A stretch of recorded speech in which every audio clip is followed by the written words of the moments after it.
ఆనందకరమైన విషయం ఏంటంటే 30 సంవత్సరాలుగా అనుభవం ఉన్న మన శ్రీ బసవరాజు శ్రీనివాస్ గారి చేతుల మీదుగా, సుధా పండితుల చేతుల మీదుగా సర్వమత పరిషత్ అనే అనౌన్స్మెంట్ రావడం ఎంతో ఆనందకరంగా ఉంది. మీరందరూ కూడా మరొకసారి కరతాళధ్వనులతో దీన్ని ఆహ్వానించాలని కోరుకుంటున్నాను.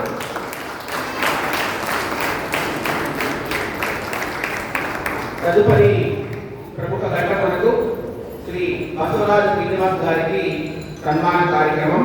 మొదటగా శ్రీ రాధాకృష్ణ గారు చెప్తారు.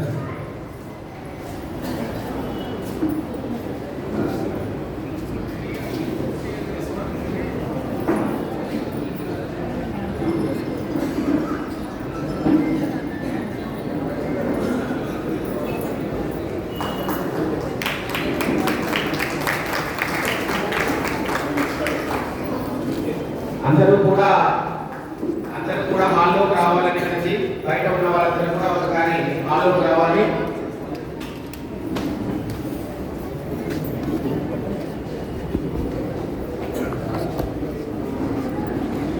శన్నో మిత్ర శన్నోర్ణః శన్నో భవిత్రయమా శన్నమింద్రో బృహస్పతిః శన్నో విష్ణురుక్రమః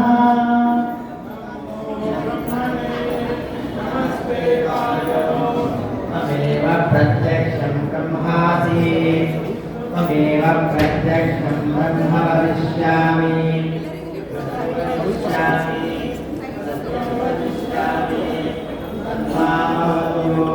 తద్వక్తారమవతు భవతు మాం భవతు వక్తారం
వారు ఈ శ్రీ బసవరాజు శ్రీనివాస్ గారికి ఆశీర్వాదపూర్వకంగా విఠల్ జోషి గారికి పంపించినటువంటి బలవంతరాశులు ఇప్పుడు వాళ్ళని విఠల్ జోషి గారు సన్మానిస్తున్నారు.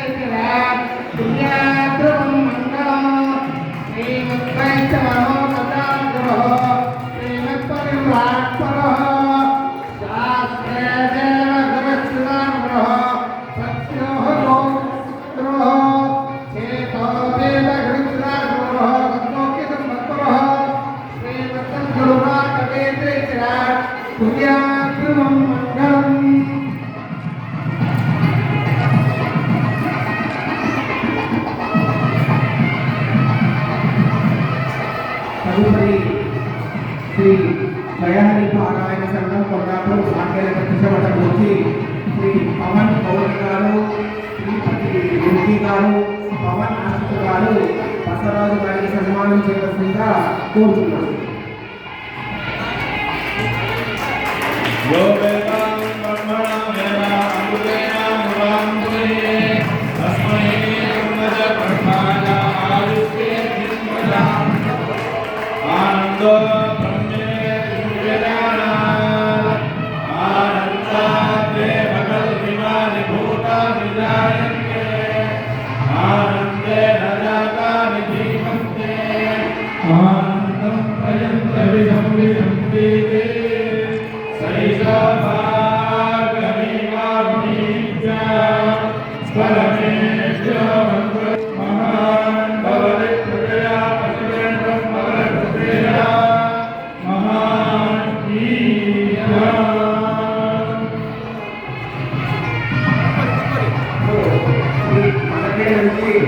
వారి ప్రసాదము శేష వస్త్రము శ్రీ వాసుదేవాచార్యులు ఆచార్యులు ఇద్దరు కలిసి చేయవలసిందిగా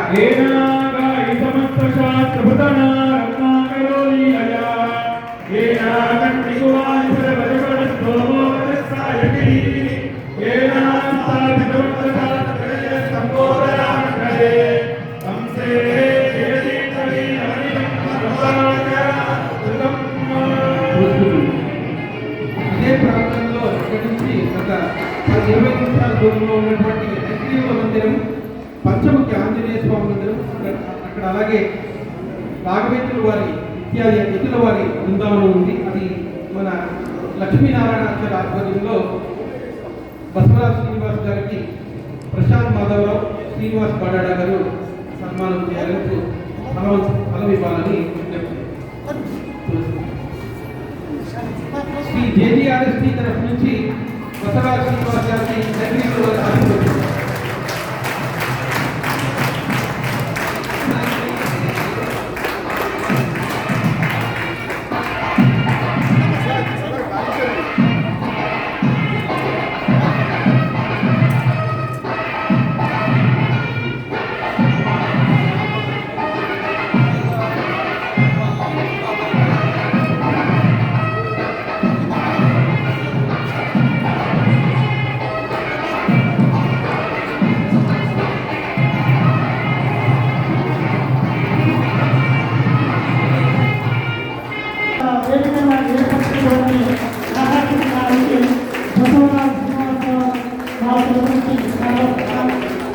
మరియు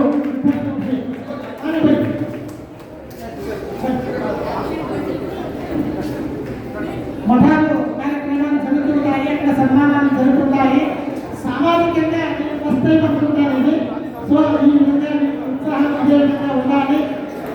ఆ విధంగా ఉండి వాళ్ళు చేస్తుంటే సమాజంగా ఇంకా మంచిగా జరుగుతుంది. జేజీఆర్ఎస్టీ తరఫున రాధాకృష్ణ గారికి ఒక సన్మానం, బసవరాజు శ్రీనివాసరావు గారికి ఈ సన్మానం జరుగుతుంది. శాస్త్రంలో మాట చెప్తుంది, జయంతి సతతోత్సాహి దుర్బలోకి సమష్టితోటే. ఉత్సాహం అనేటువంటిది ఉంటే ఎంత దుర్బలుడైనా జయించగలిగేటువంటి ఒక సామర్థ్యం కలుగుతుందంట.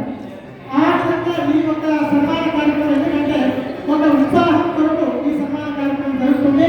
ఉత్సాహం ఉంటే జయం అనేటువంటిది లభిస్తుంది. అందుకని జయం సతతోత్సాహి దుర్బలోకి సమష్టితోటే అనేటువంటిది కొటేషన్ ఉంది. అందుకని మన బసవరాజు గారికి, రాధాకృష్ణ గారికి అందరూ మన ఒక సమాజం నుంచి వాళ్ళు ఉత్సాహం అనేటువంటి ఉంటే ఇలాంటి కార్యక్రమాలు ఇంకా జరుగుతుంటాయి అనేటువంటి భావంతో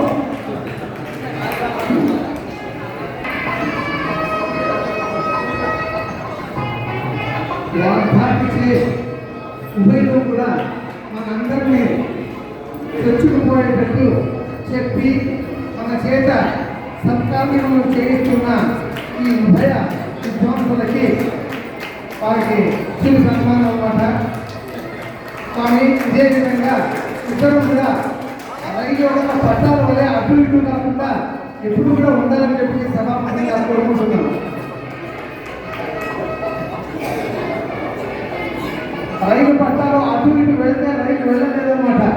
అందుకే ఈ ఇద్దరిని కూడా రైలు పట్టాల వల్లే మనము పట్టుకొని ఉండాలని చెప్పి సమావేశంగా కోరుకుంటున్నాను.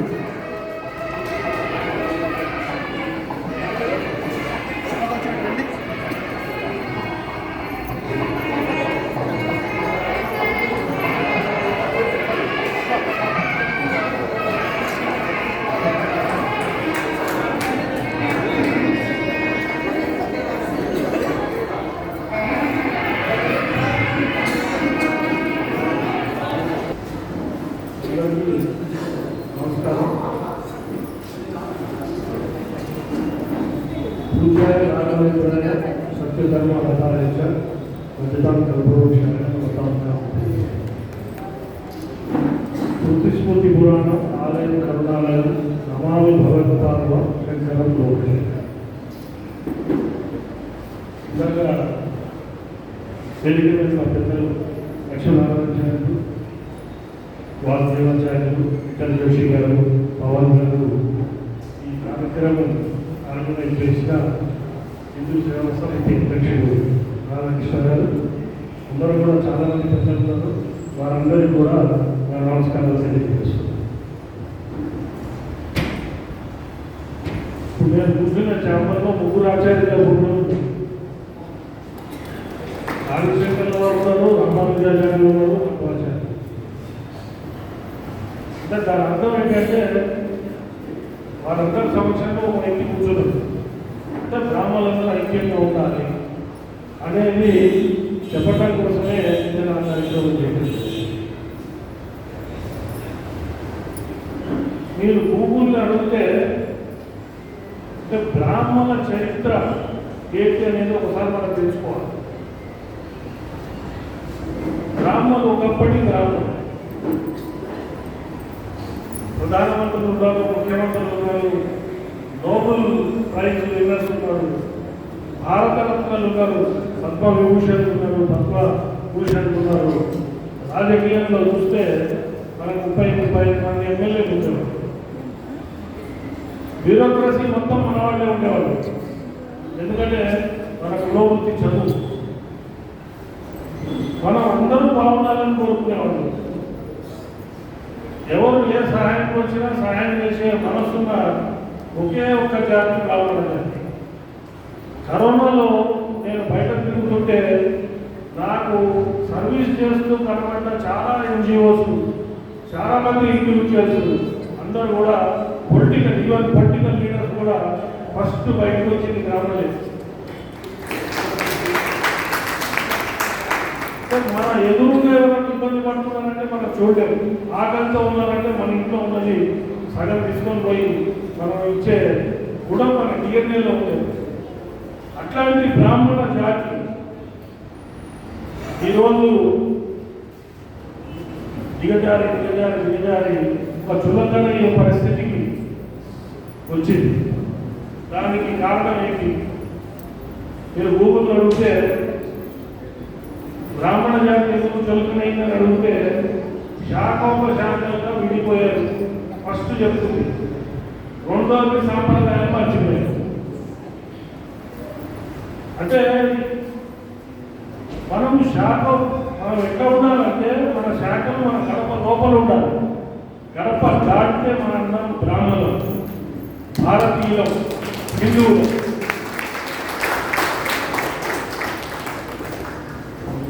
కాశ్మీర్ నుంచి కన్యాకుమారి దాకా ఒకటే ఒక్క జాతి ఉంది, ఇంకా బ్రాహ్మణ జాతి.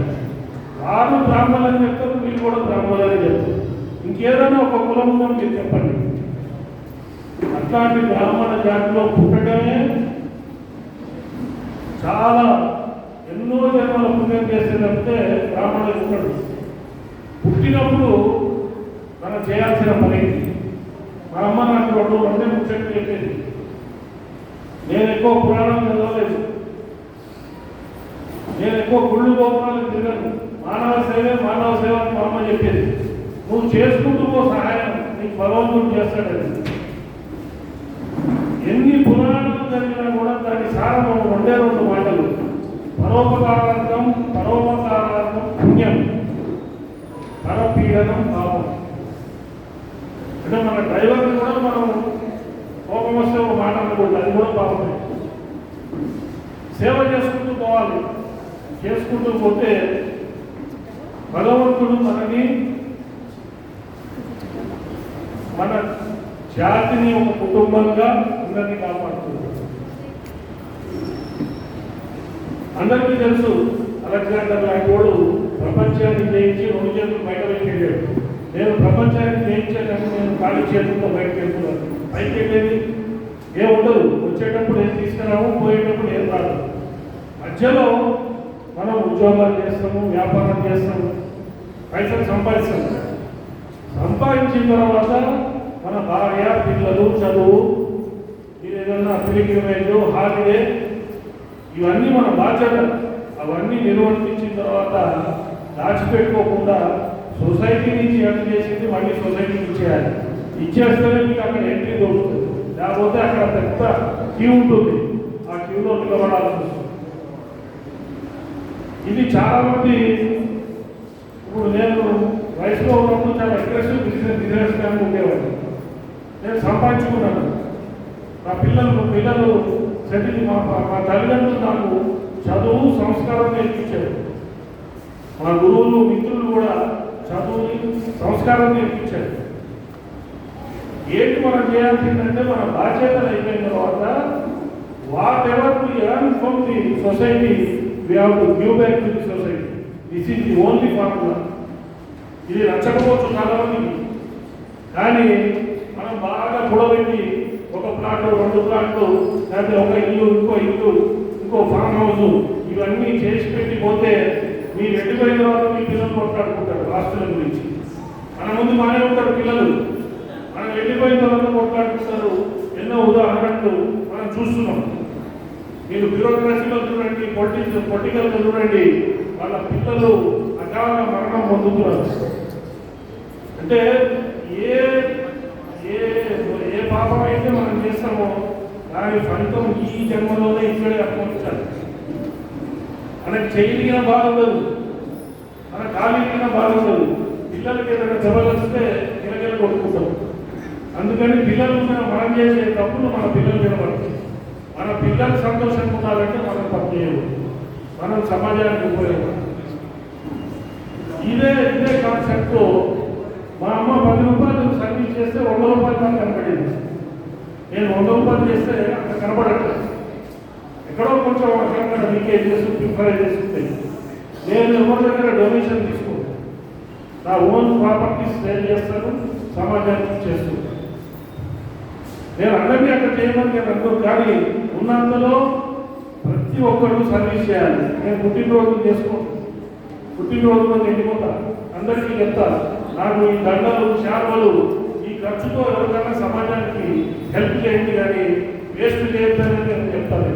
నేను చైర్మన్ అయిన తర్వాత నాకు దాదాపు 200-300 సన్మానం చేస్తానని నాకు ఇన్విటేషన్ వస్తే నేను అన్నీ కూడా రిజెక్ట్ చేసి ఇది 3వ సన్మానం. ఎందుకంటే రాధాకృష్ణ గారు ఆయన హిందూ సేవా సమితి ద్వారా చాలా సర్వీస్ యాక్టివిటీస్ చేస్తారు. సర్వీస్ చేసే వాళ్ళకి నేను ఆనందం చేయాలనే ఉద్దేశంతో నేను ఇక్కడికి వచ్చాను. కానీ నార్మల్గా సన్మానాలు అన్నీ కూడా నేను అవాయిడ్ చేశాను. అందుకని సన్మానాలు మనకి ఎక్కడ కావాలి, సన్మానం అక్కడ కావాలి. నేను సర్వీస్ చేస్తుంటే నాకు మార్కులు ఎక్కడ పడుతున్నాయి నాకు తెలుస్తున్నది. ఈ మీడియాలో కనబడను, నేను ప్రెస్లో కనబడను, పేపర్లలో కనబడను. నాకు తెలుసు నేను చేసే సర్వీస్ నా మార్కులు ఎక్కడ పడుతున్నాయి, అక్కడ ఎన్ని పడుతున్నాయి నాకు కనబడుతున్నది. అందుకని ధైర్యంగా చేస్తున్నప్పుడు కూడా సర్వీస్లో నేను ఎప్పుడు ఇది నేను చేశానని నేను అనుకోలేదు. నేను ఎప్పుడు అందరికీ చెప్తుంటా. రాధాకృష్ణ గారు కూడా చెప్పాను, మా పిఎస్ఎస్ఎఫ్ మెంబర్స్ కూడా ఇక్కడ చెప్పారు, బ్రాహ్మణ సంఘాలకు చెప్పారు. ఏదో ఒక డివైన్ పవర్ నన్ను పూజ చేస్తుంది, ఆ పవర్తో నేను పనిచేస్తున్నాను అంటే ఇది నాన్నగారు కూడా చెప్పడం జరిగింది. నేను అన్ని కులాలు, అన్ని మతాలు ఎవరు ఇబ్బందుల్లో ఉంటే వాళ్ళకి సహాయం చేయడం నాకు అలవాటు. సడన్గా ముఖ్యమంత్రి గారి దగ్గర నుంచి కానివ్వండి, శ్రీధర్ బాబు గారి దగ్గర నుంచి కానివ్వండి, ఒక 2.5 years బ్యాక్ అంటే గవర్నమెంట్ వచ్చిన కొత్తలో మీరు బ్రాహ్మణ పరిషత్కి చైర్మన్గా ఉంటే బాగుంటుందని వాళ్ళు ఫోన్లో చెప్పారు. నేను మీలాంటి మిత్రులు ఉన్నారు సార్ నాకెందుకు లేదు మీరు ఉండాలి. రాష్ట్ర గవర్నమెంట్లో చాలా ఈ సంక్షేమ ఫలితాలు గ్రౌండ్ దాకా పోకుండా ఇన్ఫ్లుయెన్స్ జరిగింది, మీరు ఉండాలని నేను కొంచెం ఆలోచించుకొని చెప్తానని. నేను చాలా మందికి ఫోన్లు చేశాను. నేనేమో అన్ని కులాలకి దగ్గరైనటువంటి ఇప్పుడు బ్రాహ్మణ పరిషత్ అంటే నేను ఏమన్నా కాకానికి నేను వస్తాను. రామకృష్ణ గారు ఇట్లా అంటున్నారు ఏమంటారు మంచిగా అట్లా చాలా మందితో మాట్లాడాను. మాట్లాడిన తర్వాత సడన్ గా ఒక 2.5 years ఇలా డిస్కషన్ రాలేదు. నేను కూడా మళ్ళీ ఎప్పుడూ ఆ డిస్కషన్ రైజ్ చేయలేదు. శ్రీరాబాబు గారు 100 సార్లు లక్ష్యం ఉండొచ్చు మధ్యలో. నేను ఎప్పుడూ ఈ విషయం ఆయన అడగలేదు. భగవంతుడు ఇవ్వాలనుకుంటే ఎవరినైనా ఎక్కడ వాళ్ళనైనా మార్పు చేసిస్తారు.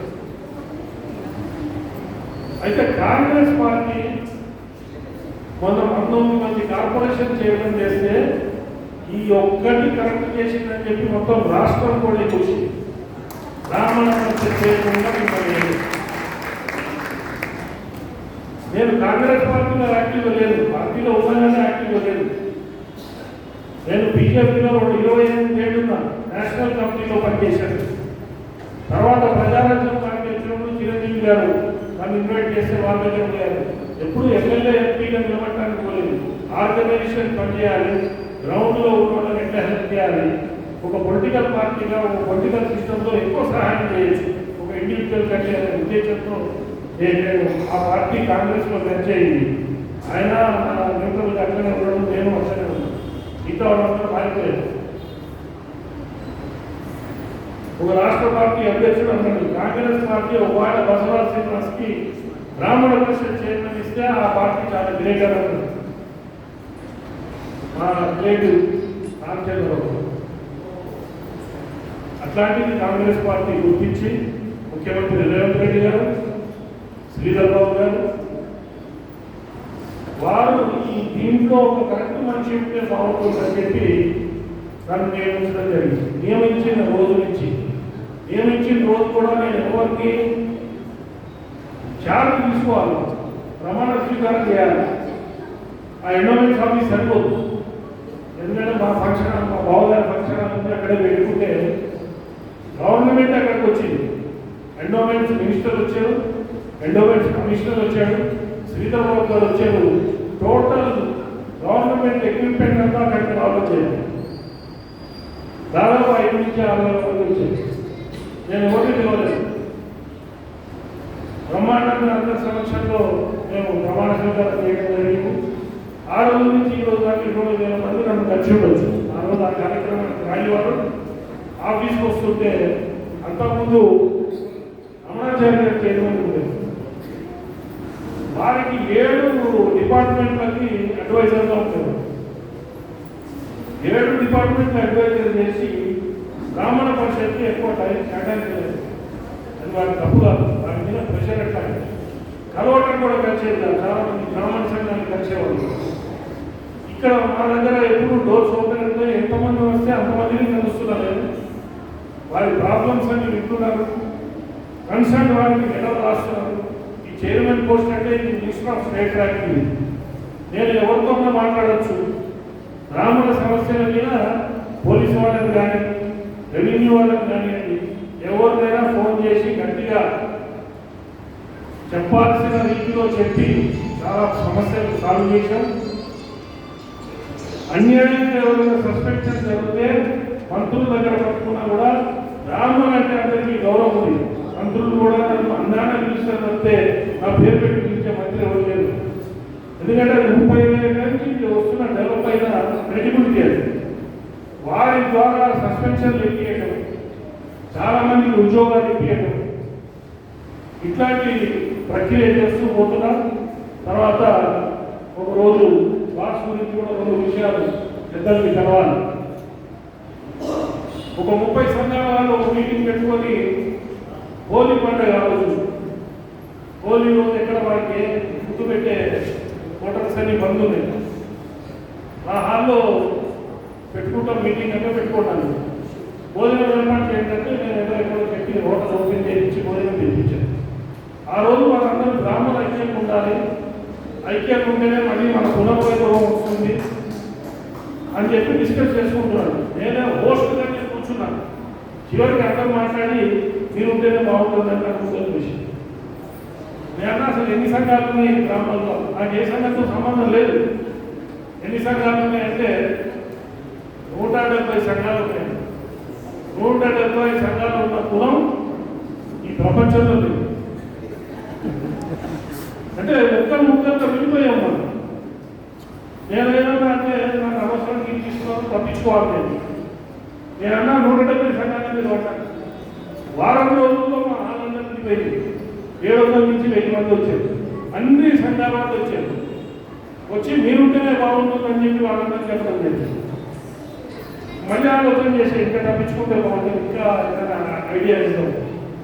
అందరూ రిటర్న్ ఇవ్వమని అడిగారు. ఆ రిటర్న్ ఇచ్చే దాంట్లో చాలా కండిషన్స్ పెట్టారు. మీ సంఘం పేరేంటి, దాని ప్రెసిడెంట్ ఎవరు, సెక్రటరీ ఎవరు, మీకు రిజిస్ట్రేషన్ అయితే రిజిస్ట్రేషన్ నెంబర్ ఏంటి, మీ సంఘంలో ఎంతమంది సభ్యులు ఉన్నారు, ఒకవేళ అవసరం పడితే ఆర్థికంగా కానీ వీళ్ళైతే జైలు కూడా పోవాలి మన కులం గురించి, అట్లాంటి సంసిద్ధత మీరు వ్యక్తం చేస్తే సంతకం పెట్టి నన్ను పిలవాలని దానికి కూడా అందరు సంతకాలు పెట్టారు. సంతకాలు పెట్టిన తర్వాత నాకు వేరే ఛాన్స్ లేదు. నేను బాస్కి చీఫ్ కోఆర్డినేటర్గా ఉండి ఈ రాష్ట్రం అంతా తిరిగాను. ఆ ప్రక్రియలో భాగంగానే భగవన్ రావట్లేదు. ఇక్కడ నాకు తెలియదు, ఈ శాఖలు ఇవన్నీ నాకు తెలియదు. మొన్న 2 ఏళ్ల కింద నాకు తెలియదు. నేను నియోగిని, ఆయన మా దూరాన్ని ఇది నాకు తెలియదు. నేను మా అమ్మాయిని పెళ్లి చేసుకున్నాను. మా అక్కడిని అప్పుడు అడిగాను, మీకు ఎక్కువ మీరేం శాఖ అని అడిగాను. గ్రామాలన్నీ చేసుకున్నాను నేను. వాడు వైదిక తెలంగాణలో విజయవాడలో ఉంటుంది. ఇక దాని తర్వాత అసలు ఈ శాఖపరంగా విడిపోవడమే మనం అందరం కూడా వీక్గా ఉన్న కారణం అని నేను అందరినీ కలుపుకున్నాను. శ్రీ వైష్ణవులు వచ్చారు, దేవుళ్ళు వచ్చారు, వైదికులు వచ్చారు. నేను వాళ్ళకి చెప్పారు, ఈ వైదిక సంఘం ఉంటుందని పెట్టకండి, మీ ఇంట్లో ఉండండి. ఏదన్నా కూడా బయటకు వచ్చాము మనందరం బ్రాహ్మణులుగా కలుపుతాం. ఎవరికి ఇబ్బంది వచ్చినా మన కుటుంబంలో మనం అయిదామని చెప్పి అందరికీ చెప్పుకుంటూ వచ్చారు. చూస్తే అక్కడ మగవాళ్ళు కనబడట్లేదు. మగవాళ్ళు కనబడలేదంటే నా క్లాస్మేట్ రఘువన్ నల్లగొండలు ఉంటారు. మాకు బిడ్డలు చూసి చెప్పారు. నేను వాళ్ళ ఇంటికి వెళ్ళాను. వాడు డాక్టర్ గారు ఏమో డ్యూటీలో ఉన్నారు. అన్నాడు విఠల్ గారితో కలిశాను. డాక్టర్ 9 గంటలకు వారితో డిస్కస్ చేసి మగవాళ్ళ మీటింగ్ పెట్టండి. మగవాళ్ళు కూడా మనందరం బ్రాహ్మణులు కదా, మనం కలిసిపోదాం. మీరందరూ బాస్కి చేయండి. బాస్ అనేది అన్ని సంఘాల సమాహారం మాత్రమే. ఎవరి పని వాడు చేసుకోవచ్చు. మేము దాంట్లో ఇన్వాల్వ్ కాము. ఎవరిని ఒక రూపాయి అడగం. ఎవరి పని వాడు చేసుకోవచ్చు. కానీ మొత్తం బ్రాహ్మణ్యానికి ఏదైనా ఇబ్బంది వచ్చిన రోజున మనందరం కలవాలి. బ్రాహ్మణ్యాన్ని కాపాడుకోవాలి. ఈ కండిషన్నే బాస్ ఫామ్ అయింది. దయచేసి మత్వ సంఘం వాళ్ళు కూడా బాస్లో పార్టిసిపేట్ చేయాలి. నేను కలుసుకున్నాను. మధ్వాళ్ళది ఎంత పొటెన్షియల్ ఉంది ఏంటి అనేది మా అనుభవం చెప్పాడు. ఉత్తరాంధ్ర మఠం స్వామీజీ వచ్చినప్పుడు దాదాపు 2000 మంది. దాంట్లో యువకులు ఎక్కువ. ఆ యువకులు ట్రెడిషనల్ డ్రెస్లో స్వామీజీ వచ్చినప్పుడు ట్రెడిషనల్ డ్రెస్లో ఉంటున్నారు. అదే రోజున పైకి ల్యాప్టాప్ మీద ప్రోగ్రామ్స్ అని చేస్తున్నారు. చాలా సంతోషం అనిపించింది. మళ్ళీ వాళ్ళు ఎక్కడికో పోయి రిటర్న్ వచ్చేటప్పుడు కూడా వీళ్ళందరినీ కలవాలన్నప్పుడు కూడా ఆ రోజు వర్షం పడుతున్నప్పుడు 1000 మంది వెయిటింగ్ చేశారని చెప్పి నాకు తెలిసింది. అప్పుడు నేను రిజర్వేషన్ కానీ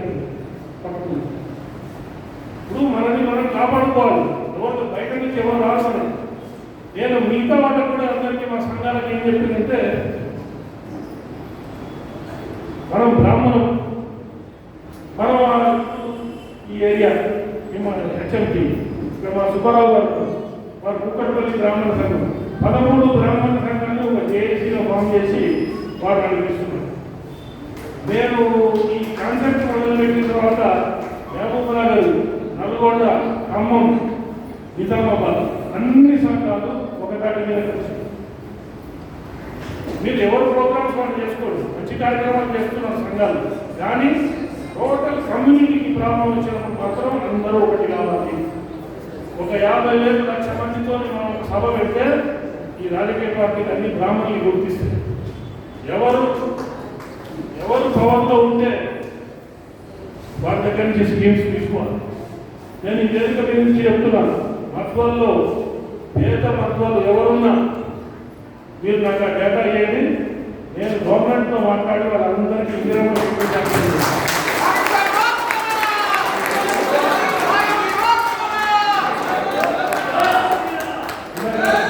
ఇతర దోషి నేను పెట్టాను.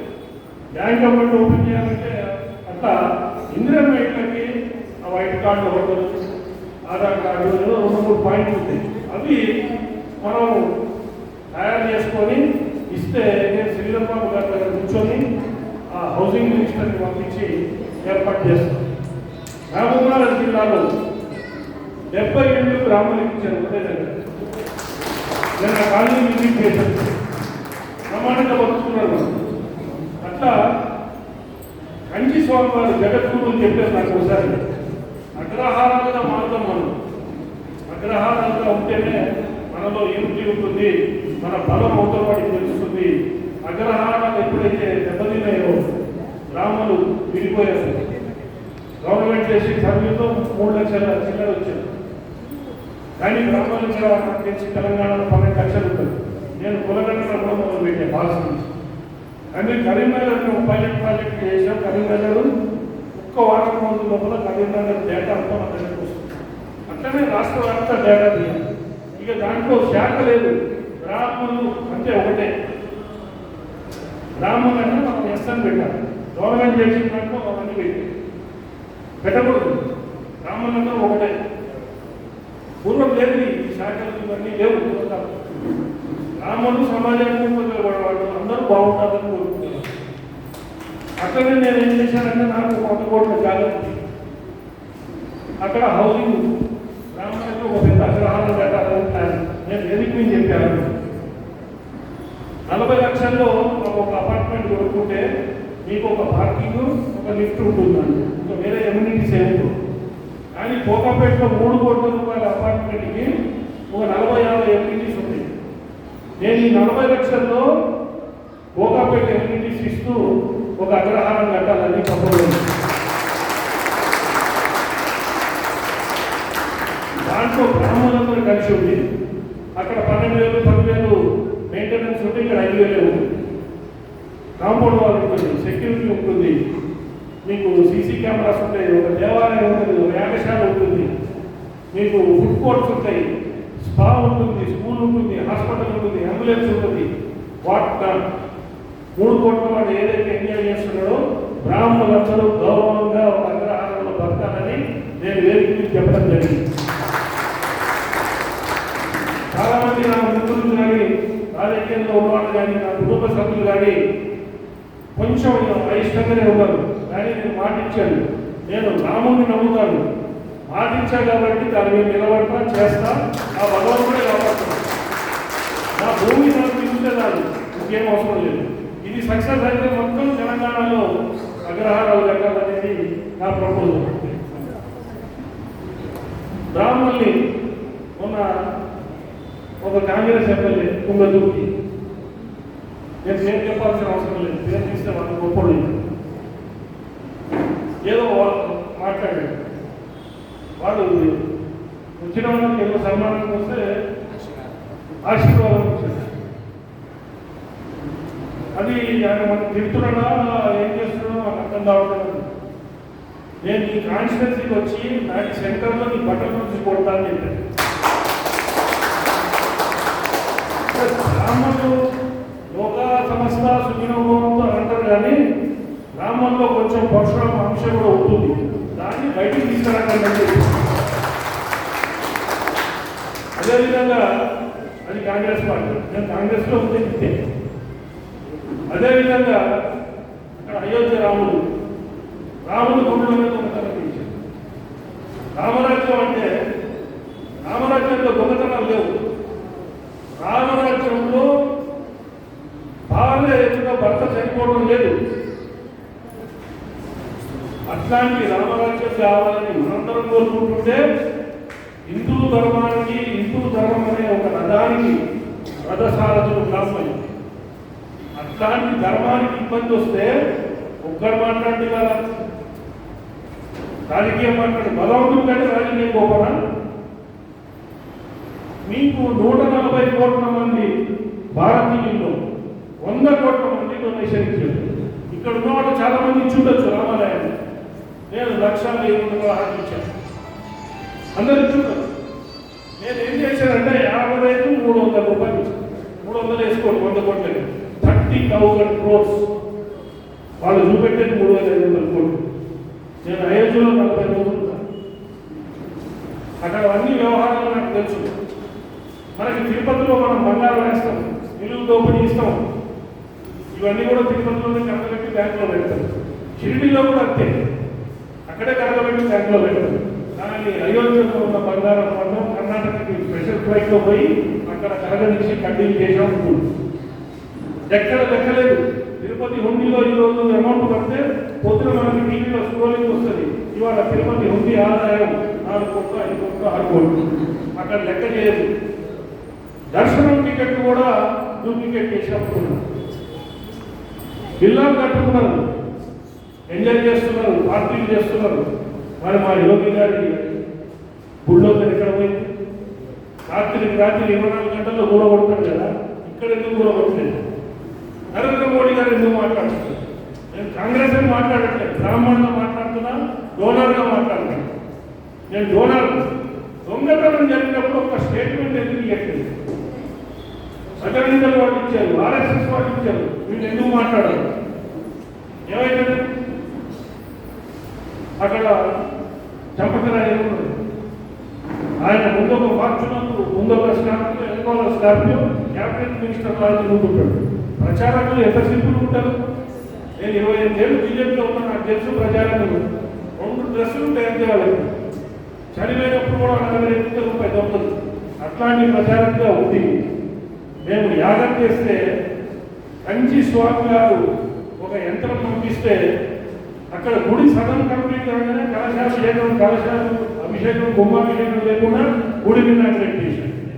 ఏదో తప్పు జరిగింది, దానికి ఈ యాగం ద్వారా యాగ ఫలం యంత్రంలో తీసుకొచ్చి యంత్రాన్ని గుడిలో పెడితే కొంచెం మంచిగానే ఉద్దేశంతో వారు దాన్ని పంపిస్తే దాన్ని మ్యూజియంలో పెట్టేట్టు పైన పెట్టేసి యంత్రాలు మ్యూజియంలో పెట్టారా? మీరు రామాలయానికి పోండి, భద్రాచలం పోండి, మనకి భక్తి భావం వస్తుంది. మీరు అయోధ్యకు పోతే అది ఒక మ్యూజియం అక్కడ దాంట్లోకి మనం శక్తి తీసుకురావాలి. ఆ విగ్రహంలో మనం తిరుపతి పోతే ఆదిశంకర్లు అక్కడ శ్రీచక్రం పెట్టారు. దాంట్లో జనాకర్షణ, మనాకర్షణ, ధనాకర్షణ ఇవన్నీ ఆ యంత్రం చేస్తుంది. ఇక్కడ లేదండి, వేదకోశ లేదు, వేద పఠనం లేదు. నేనన్నా చెప్పకరాజ్యం ఓ 10 మంది వేద పండితుల్ని అపాయింట్ చేయండి, రోజు వేదం చదివేయండి అంటే ఆయనకు అర్థం కాదు, ఎవరు చెప్పినా అయ్యాడు. ఈరోజు తేలిపోయే పరిస్థితికి వచ్చాడు. రాముడికి ద్రోహం చేసిన వాళ్ళందరూ నాశనం అయింది. భగవంతుడు దేశము, ధర్మము, తర్వాత పొలిటికల్ పార్టీస్. భగవంతుడినే మోసం చేసి మాట్లాడకపోతే తప్పు చేసిన వాళ్ళని తీవ్రంగా శిక్షించాలి. ప్రధానమంత్రి గారి వాళ్ళని ముందరకు వచ్చి ఈ తప్పు చేసిన వాళ్ళని మేము ఎంక్వైరీ చేస్తాము, apex body, highest apex body ద్వారా ఆడిట్ చేయిస్తాము, వీళ్ళందరినీ జైల్లో పెడతాము అని చెప్పి చర్యలు కలవాలి. కనబడితే మీ మీద గౌరవం లేదు, ఇది జరగట్లేదు. సరే, రాముడి విషయంలో రాజకీయం అవసరం లేదు, కానీ నేను రామప్రయోగాక్షరి మంత్రం అక్షర లక్ష 3 సార్లు చేశాను, 39 లక్షలు చేశాను. నా కడుపులో మంట ఉంది, రాముడు పైసలు దొబ్బేశాను. ఆంజనేయ స్వామి నాకు మంత్రోపదేశం ఏంటి, అది అక్షర లక్ష ద్వాదశాక్షరి, అక్షర లక్ష 12 లక్షలు చేశాను. శివ పంచాక్షరి 5 లక్షలు చేసి అక్షర లక్షలు. ఇంత చేస్తే దేవుడి గుళ్ళో దోపిడీ జరుగుతుంటే నాకు మంటలు వేసి నేను ప్రెస్ క్లబ్లో పెట్టి మీటింగ్, నేను గంధిమోన్లో పెట్టచ్చు, కానీ ఇది రాజకీయానికి సంబంధం లేదు కాబట్టి ప్రెస్ క్లబ్లో పెట్టి మా పెద్దలు బ్రాహ్మణ సంఘ నాయకులు అందరినీ కూర్చోబెట్టి ప్రెస్లో మాట్లాడారు. ఎవరు మాట్లాడట్లేదు. కొంతమంది బీజేపీ వాళ్ళు తింటున్నారు, అంటే వాట్సాప్లోనే ఎదురుగా వచ్చే ధైర్యం వాళ్ళు లేదు, తింటున్నారు వాట్సాప్లో. అంటే అంటే నీకు దేవుడి దగ్గర దొంగతనమైన పార్టీ ఏ పార్టీ ఎవరైనా కానీ ఏ పార్టీ చేయలేదు రాజకీయాలు ఖచ్చితంగా రాముడు అంతర్వాడు రాముడు ఈ దేశానికి ఆదర్శం రామరాజ్యం కావాలని అందరం కోరుతున్నాం. ఇట్లాంటి పరిస్థితులు వస్తూ బ్రాహ్మణులు వేదఘోష జరగకుండా యాగం చేస్తే దానికి సహాయ నిరాకరణ చేసి మా ఇనార్ కుమార్ గారు 40 రోజులు ఉన్నాడు అక్కడ నానా ఇబ్బందులు పెట్టారు. మనం యాగం చేస్తే ఒక ఎకరంలో యాగశాల కట్టి 1200 మంది వృత్తులు చేస్తుంటే వారికి భోజనాలు లేకుండా చేశారు. అప్పటికప్పుడు ఏదో ఆర్గనైజ్ చేశారు. ఇట్లాంటివి ఎన్నో అక్కడ జరుగుతున్న ఆ వృత్తులు జరుగుతుంటే రోజు గరుడ పక్షం వెళ్ళేది. రాముడు కళ్యాణం రోజు జరిగేది అక్కడ చాలా కోతులు వచ్చేట్టు కూర్చునేది. మా యాగశాలలో కూడా ఒక కోతి వచ్చి యాగశాల ప్రదక్షిణ చేసి కూర్చునేది. అది అక్కడ అన్ని టీవీలో చూపెట్టారు. అంత పవిత్రమైన ప్లేస్లో దోపిడీ జరిగింది. అయితే ఏంటంటే ఎందుకు మాట్లాడాలంటే హిందూ ధర్మానికి రథసాధన బ్రాహ్మణం కాబట్టి మనమే మాట్లాడాలి. తప్పు ఎవరైనా చేయాలి, ఏ పార్టీ చేసినా ఆ పార్టీని ఏకేయాలి. ఇది మనం నేర్చుకోవాల్సిన అవసరం ఉంది.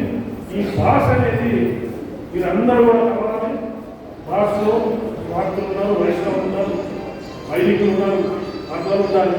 మాకు ఇక్కడ కైలాస గారు ఉన్నారు, వారిని ఆరాధ్య సంఘం వారు స్వామీజీలు వారు పూజలు వ్యవహారం అంతా ఉంటుంది. నేను వారి దగ్గర కూడా పోయాను. అట్లనే మహారాష్ట్ర కాంగ్రెస్ దగ్గరికి వెళ్ళాను, మనకి తెలుసు. రాజస్థాన్, ఉత్తరప్రదేశ్, బీహార్ గ్రామాలు మనకి ఓల్డ్ సిటీలో ఉంటే వాళ్ళ దగ్గర కూడా వెళ్ళొచ్చారు. మనందరం కలవాలి, మనందరం కలుగుతాం, మన్ని మనం కాపాడుకుందాం. ఇది జరగకపోతే హిందూ ధర్మం మీద ఒక కుట్ర జరుగుతుంది చాలా రోజుల నుంచి, పెద్దలకు అందరికీ తెలుసు.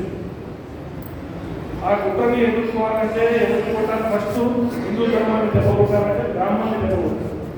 బ్రాహ్మణ్ని దెబ్బకొట్టి పక్కన చెప్పేస్తే హిందూ ధర్మాన్ని ఈజీగా స్మాష్ చేయొచ్చనే కుట్ర జరుగుతుంది. మనం అడ్డుకోవాలంటే మనందరం ఐక్యంగా ఉండాలి. పునర్వైభవ దిశగా మనందరం పనిచేయాలి. ఈ బాధ అంతా ఏంటంటే మేమందరం 60-70 ఏళ్ళకి వచ్చేసాం. మేమందరం యువత రావాలి, ఈ బ్రాహ్మణ సంఘాలని టేక్ ఓవర్ చేయాలి, వాసుని టేక్ ఓవర్ చేయాలి. యువత వాళ్ళు ఎవరన్నా ఉందని బ్రాహ్మణ ఉంటారు, టేక్ ఓవర్ చేసి బ్రాహ్మణ్ని కాపాడే దిశగా యువతను తీసుకొని రావడానికి ఆగస్టులో ఒకటి యూత్ మీటింగ్ పెట్టారు. 18 to 40 years, 18 to 41 కూడా అలౌడ్ లేదు. దాన్ని యంగ్స్టర్స్ అందరూ కూడా వచ్చి దాంట్లోంచి లీడర్షిప్ని గ్రో చేసి ఈ బ్రాహ్మణ్యం వారికి అర్థమయ్యే విధంగా మనం సలహాలు సూచనలు పెద్దలిచ్చి వారిని ప్రాపర్ డైరెక్షన్లో తీసుకుపోయి యువతని ముందరకు తీసుకురాకపోతే నెక్స్ట్ జనరేషన్ బ్రాహ్మణులకు చెప్పుకోవడానికి భయపడాలి. మన తాతలు 20 మందిని అన్నారు, మన తండ్రులు 5 మంది అన్నారు, మనం 2 అన్నాం. ఇప్పుడు పిల్లలు 1 సన్ అంటున్నారు. అంటే రాను బ్రాహ్మణ్యం తగ్గిపోతుంది. 2 కనబడండి, మనం అది కూడా బయట చేయాలి. లేకపోతే ఒకప్పుడు తెలంగాణలో ఈ బ్రాహ్మణాన్ని వాడు ఉండేవాడు అని ఒక 50 ఏళ్ళ తర్వాత అనుభవాల్సిన పరిస్థితి వస్తుంది. బ్రాహ్మణులు యువత మాకు బరువు తగ్గియాలి. యువత ముందరకు వచ్చి వాళ్ళు టేక్ ఓవర్ చేయాలి. వాళ్ళ దగ్గర మాకు తెలిసిన దానికంటే ఎక్కువ టాలెంట్ ఉంది, ఎక్కువ కాన్సెప్ట్స్ ఉన్నాయి. మేము ఆశ్చర్యపోయే విధంగా వారి ప్రేమ కూడా వారు ముందరికి రావాల్సిందిగా ఈ సమావేశంగా తెలియజేస్తూ మధ్యలో మందకృష్ణ వారిలో మాట్లాడారు. అర్చకత్వం ఏమైనా బ్రాహ్మణ పేటెంట్ అయితే మేము కూడా వస్తాం. అర్చకత్వం ఉంటుంది. ఆ యువ మీటింగ్ మా రాఘవ కుమార్ వారు చూస్తున్న బ్రహ్మమూర్తి గారు, బాలసాయి గారు, కైలాష్ గారు, ఆ మందకృష్ణ జరిగినప్పుడు నేను ఒకటే ఇప్పుడు అందరికీ తెలవాల్సిన విషయం ఏంటంటే అర్చకత్వంలో 26 కులాలు వచ్చింది. మనం లేవు, మనం లేకపోతే వాళ్ళు వచ్చారు. మనమేమో కరప్షన్లో పట్టుకొని సిటీలకు వచ్చేసాం. ఊళ్ళో తప్పితే ఎవరు నడిపించాలి? ఎవరో ఒకటి వైఎస్ రాజశేఖర రెడ్డి గారు ఉన్నప్పుడు ధూపదీప నైవేద్యం స్కీమ్ పెట్టి ఎవరు 4 మంత్రాలు నామతులు నేర్పించి వాళ్ళందరూ 26 కులాల వాళ్ళు వచ్చారు. నేను మందకృష్ణ ఛాలెంజ్ చేశాను. 8 ఏళ్ళ ఉపనయనం చేసుకుంటాను, 12 ఏళ్ళు వేదాధ్యానం చేసి ఆగమాలు ఉపనిషత్తులు దేవతరాలను నేర్చుకొని నువ్వు నిన్ను కూడా అర్చకుడిలో పెట్టుకుంటావు. ఇంత చేసి ఉంటే అర్చకుడు జీవితం కానీ 10,000 వాళ్ళు వస్తారా? ఒక కార్డు కొట్టుకుని ఏమన్నా బ్లాక్మెయిల్ చేసి 10,000 తీసుకుంటారు. ఇంకో 100,000 నేను అర్చకత్వంలో రాలేదు. కానీ నువ్వు అన్నావు కదా పేటెంట్ కానీ ఇప్పుడు నేను డెఫినెట్గా నేను ఛాలెంజ్ చేస్తున్నాను. నాకు పేటెంట్ రేటు అర్చకత్వంలో కావాలని ప్రెస్ మీట్ పెడితే మన వాళ్ళు వారసులు తయారైన అప్పటికేస్తారు. 100 మంది వచ్చేవాళ్ళు. వాడు సెకండింగ్ కాల్స్ ప్రెస్ మీట్ మీద అటాక్ చేస్తాము. గమ్మత్ ఏంటంటే బ్రాహ్మణంలోనే నేను బాస్ పెట్టిన తర్వాత ఎందుకు చదువుతుందని అర్థం చేస్తే మనలోనే ఒక 20 దుర్మార్గులు ఉంది. వాడు లిస్ట్ రాసింది అబ్బాయి ఇచ్చారు. వీళ్ళని పిలవగానే నీకు కన్యరాని నువ్వు ఇచ్చావని చెప్పొచ్చా అన్నాడు. బాధంతా చెప్పండి చెప్పమనే ఇస్తున్నాను. గుళ్ళ ద్వారా దోపిడి, స్వామీజీ మండలం పెట్టుకుని దోపిడి, ఇదే వాళ్ళు చేసేది. వాళ్ళని అడుగుతున్నామండి. వీళ్ళందరూ మందకృష్ణకి వీళ్ళే ఇస్తున్నారు. వాటి కొట్టండి, నేను రమ్మను. నేను ధర్మం కోసం నిలబడ్డవాడిని. నాకు ఎంతోమంది బ్రాహ్మణ ఆశీర్వాదాలు ఉంటాయి, వేద పండితుల ఆశీర్వాదాలు ఉంటాయి, మా తల్లిదండ్రుల ఆశీర్వాదం ఉంది, భగవంతుల ఆశీర్వాదం ఉన్నాను. రమ్మను. ఒక్కడు రాలేదు. చివరికి ఆ కేసులో మందకృష్ణ మార్గం వేరే కర్మని నువ్వు దళిత హిందువుగా దళిత క్రైస్తవులుగా ఒక సెలక్షన్. దాంట్లో టీవీలలో మా గోపికృష్ణ గారు వీళ్ళందరూ కూడా చాలా గట్టిగా మాట్లాడారు. దాంట్లో బ్రాహ్మణులు ఆయన అన్నట్టు ఎవరితో ఈ బ్రాహ్మణులైతే చర్చి భావంలో వాడి కూడా ఒకటేసారి లెక్కబడ్డారు. అది ఒక యూనిట్ అనేది మొదలైంది. దానికి మీరందరూ సహకారం ఉండాలి. అన్ని శాఖలు కలవాలి. ఇంట్లో శాఖ బయటకు వస్తే బ్రాహ్మణులు. ఈ ఒక్క కాన్సెప్ట్తో మీరందరికీ ముందుకు రావాలి. ప్రభుత్వం తరఫు నుంచి రేవంత్ రెడ్డి గారికి బ్రాహ్మణులు అంటే చాలా గౌరవం ఉంది. ఇంతకుముందు ముఖ్యమంత్రి కేసీఆర్ గారికి కూడా గౌరవం ఉండేది. రేవంత్ రెడ్డి గారికి చెప్పడు కానీ చాలా మనసులో ఉంటుంది బ్రాహ్మణుల మీద చేయాలి. ఎత్తికి చేశాడు. యాదగిరి కమిటీ చేశాడు. యాదగిరి కమిటీని కూడా గుడిలో పైసలు తినేవాడు కాకుండా గుడికి 10 కోట్లు 20 కోట్లు ఇంజనీర్ చేసుకోమని వాళ్ళకి పెట్టాడు. ఇక తెలంగాణ లేదు, ఆంధ్ర లేదు. బ్రాహ్మణులు కాశ్మీర్ నుంచి కన్యాకుమారి దాకా బ్రాహ్మణులు ఉంటాయి. ఇది మనం అందరూ కూడా మనసులో పెట్టుకోవాలి. బ్రాహ్మణ పరిషత్ ద్వారా ఏ ప్రాబ్లం ఉన్నా మీరు నా దగ్గరికి రావచ్చు. ఏ సహాయమైనా బ్రాహ్మణ పరిషత్ ద్వారా చేయడానికి కలిగినాం. ఇందిరామెంట్లో అయితే మాకు నేను ఒక వెహికల్ కావాలని స్వామి అడిగా శ్రీధర్బాబు గారిని, నువ్వు లిస్ట్ ఇవ్వని ప్రయత్నం చేస్తాను. మీరు ఇస్తే ముందు ఒక 100 ఇల్లు తీసుకోండి, మీరు 100 లిస్ట్ ఇవ్వండి, నేను 100 ఇల్లు శాంక్షన్ చేపిస్తాను. లిస్ట్ ఇవ్వాల్సిన మాట్లాడి మనవాడు లిస్ట్ ఇవ్వదు, మాకు ఇవ్వలేదు లిస్ట్ ఇవ్వాలి. ఈ కార్యక్రమం చేస్తే తెలంగాణ బ్రాహ్మణ పరిషత్ నుంచి కానీ బ్రాహ్మణులకు కానీ ఎప్పుడు అండదండగా ఉంటాం. అందరూ స్ట్రాంగ్ ఉండాలి. ముఖ్యంగా మహిళలకు అందరికీ రావాలి. మా దగ్గర బిఎస్ఎస్ఎఫ్ మీద కూడా అయితే మహిళ పోయి ఉందని నిలబడుతుంది. మేము ఇంకా ఉంటాం. ఎవరు ఎదురు రాదు, ఇమీడియట్గా ప్రాబ్లం సాల్వ్ అయింది. ఇట్లాంటి కార్యక్రమంలో అందరూ మోస్ట్లీ యూత్ ముందరకు వచ్చి ఈ బ్రాహ్మణ్యాన్ని ముందరకు తీసుకోవాలి. అదేవిధంగా వేదికలో పెద్దలందరికీ అవకాశం ఇచ్చినందుకు ధన్యవాదాలు తెలియజేస్తున్నా. నాట్యం చేసిన ఆ అమ్మాయి చాలా బాగా చేసింది. ఆ అమ్మాయి కూడా ఆశీర్వాదాలు ఇస్తూ ఈ వేదిక అందరూ కూడా మీటింగ్ వచ్చిన వాళ్ళందరూ కూడా నా హృదయపూర్వక ధన్యవాదాలు తెలియజేస్తూ ముగిస్తున్నాను.